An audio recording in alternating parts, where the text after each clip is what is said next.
Dr. Olukoya. They travel outside Lagos to go and consult one old man somewhere who they say is effective at killing people. 3 people. They went and the man did all the concussions and everything for them. Gave them a calabash to take to Lagos and just pour anywhere. They know I could pass. But he warned them, the content must not leave this calabash. It definitely must not touch their body. So they paid the man, wicked old man, which we in MFM call wicked elders. And they left to come back to Lagos. Right at that expressway there, as they were driving, somebody ran across the road without warning. Driver tried to avoid to hit the person. Driver hit the sideway. Calabash threw open. All the liquid poured on them. They began to shiver. They knew there was trouble. So they said, driver, turn back. Drive back to the herbalist. So they drove back to go and look for antidote. By the time they got to the place, the old man was on the floor, dead. I'm praying for somebody here. Every conspiracy against your existence shall backfire in the name of... Thank you so much. I'm here about this regret. The Mountain of Fire Miracle Church leader, Pastor Olukoya, gave a testimony of how God wasted or killed those who wanted to kill him. He gave a testimony of people who went to native doctor and prepared juju that they will put or pour on the road. If you pass by that road or whatever, they will get up with him. And unfortunately for them, God changed the situation as they had an accident and the so-called concussion poured on them, contrary to the instruction of the native doctor, which said, if this concussion touch or pour on you people, you will die. Sadly, when they returned to native doctor to seek for solution, they discovered the man was already lying dead. So, that should be used to encourage people, the members under him, on how God will deliver them from their enemies. He told me, and there are witnesses, I'm sure, some of them among you, the following Friday, which was Holy Ghost night, was June. God told me, son, when you get there, tell everybody, ask them to shake hands and say, Happy New Year. Happy New Year in June. Well, I told my children what God said, and they believed me enough to do what I asked them to do. Before the next week, the one who was going to eliminate me was eliminated.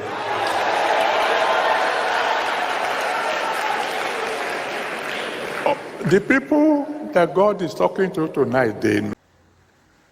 Pastor Adeboye, on the other side, narrated how one former head of state wanted to kill him because he wanted to move from being a head of state to civilian president.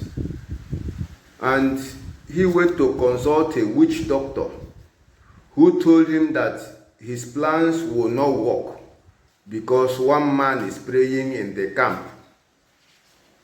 And that one man praying in the camp happens to be Papa Adeboye. So this head of state planned to kill Papa Adeboye. And one of his sons in the security circle brought the information to him. And he went out and prayed with fear because he was scared. And God told him not to worry. The next Friday, just a week after that, the said head of state died.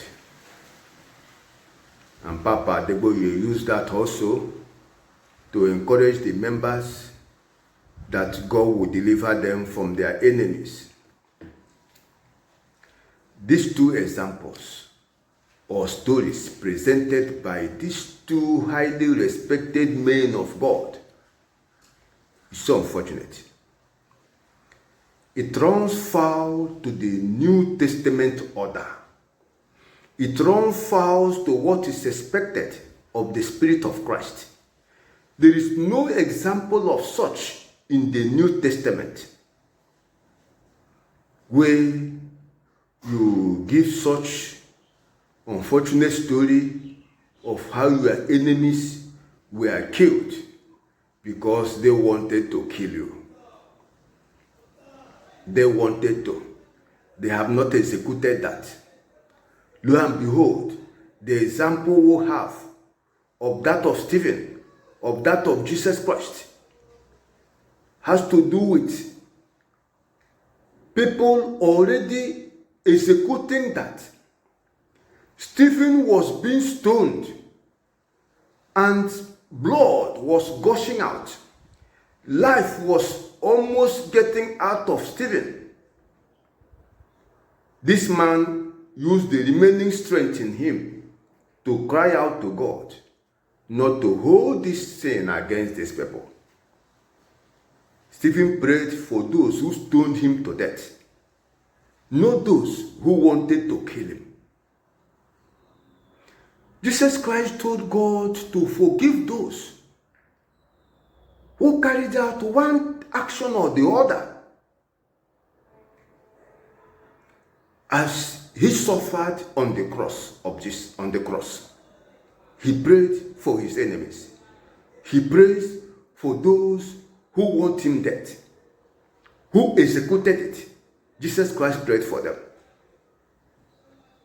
Jesus Christ never celebrated any misfortune that came upon his enemies. Stephen never asked God to punish those who were stoning him. 40 strong men brought themselves under oath. They vowed not to eat or drink until they kill Paul. Paul never asked God to strike them dead. Men of God should understand that the New Testament order brought upon us certain responsibilities. In a country where evil men are operating freely, operating without a challenge, where men rig election and act as if there is no God, where judges can do practically anything, and they can upload blank papers to result sheet. Anything can happen in Nigeria, and the perpetrators get away with it. No evildoer is afraid of the prayer of the church leadership. We heard of the story of John Knox or whosoever, who a leader testified, I am afraid of the prayer of this man of God than the army of Scotland or so. So, we are living at a time when the church is treated as if it cannot command any power. When the enemy brazenly humiliates God's people, insult them. Tinubu contested with a fellow Muslim because he knows you can't take the church leadership serious. He knows that. And that's why you had a man of God, because of his interest in campaigning for Muslim ticket, telling you all the politicians are my children. I am the father of all. That's why I do not vote in an election, because if I vote for this my son, the other son of mine will not be happy. I'm the father of all the politicians, and these politicians are corrupt. These politicians are heartless. These politicians are devilish. Then the man of God said, I'm the father of all of them. To counter vote your faith campaign, he said, nobody was born a Christian. You are first born a Nigerian before you became a Christian. You owe your duty to your country. That is to say, you do not owe your duty to your faith. Man of God did all that just to campaign for Tinubu. Campaign for Tinubu. But look at the way Nigeria is going. Look at the hardship, the hunger, the suffering. If you are outside Nigeria, you will not believe there is a church in Nigeria because of the story you hear concerning Nigeria. Terrorists are operating freely. Kidnappers are operating freely. They are not afraid of the prayer of anybody. They are not afraid. Even if hand joined to hand, they do not care. People are suffering. Members are suffering. Yet church leaders will make their microphone their own and tell their members stories that will not add value to their life, that will not solve any problem, that will not put food on the table, that will not create employment for them, that will not put money in their account. That's the type of story we hear. When the church is in bondage, when people are suffering, when people are being impoverished, you listen to testimonies and stories that will not add value. It's so unfortunate. Any misfortune that comes upon our enemy, a man with the Spirit of Christ should not celebrate it. It means nothing. We are commanded to pray for those who despitefully use us. We should not celebrate any misfortune. That claim, when others are cast down, that shall say they should be lifting. We are called upon to make the kingdom our number one priority. We need to seek for a kingdom where the will of God is done. Let no man be cast down. Let God lift all. Let all turn to serve the living God. Let the will of God be done in our land as it is done in heaven. Let the righteous be in authority. Let there be a reward for the righteous. That is what should be our focus. Not neither here nor there story of how a head of state died. That head of state, the condition of Nigeria was far better under that head of state. That same God of the man of God did not kill those who took over from Jonathan since 2015 and destroyed Nigeria, took Nigeria 50 years backward. That prayer of the man of God had nothing to do with those who rigged 2023 presidential election and introduced glitches so that National Assembly election will be uploaded. The result sheet will be uploaded, but that of the presidency will not be uploaded. And the perpetrators of this wickedness went away with it. All that the Igbos suffered in 2023 presidential election in Lagos, right before the watch of these church leaders, all of them, they were there. And their members were the ones who suffered, because the bulk of their members are Igbos.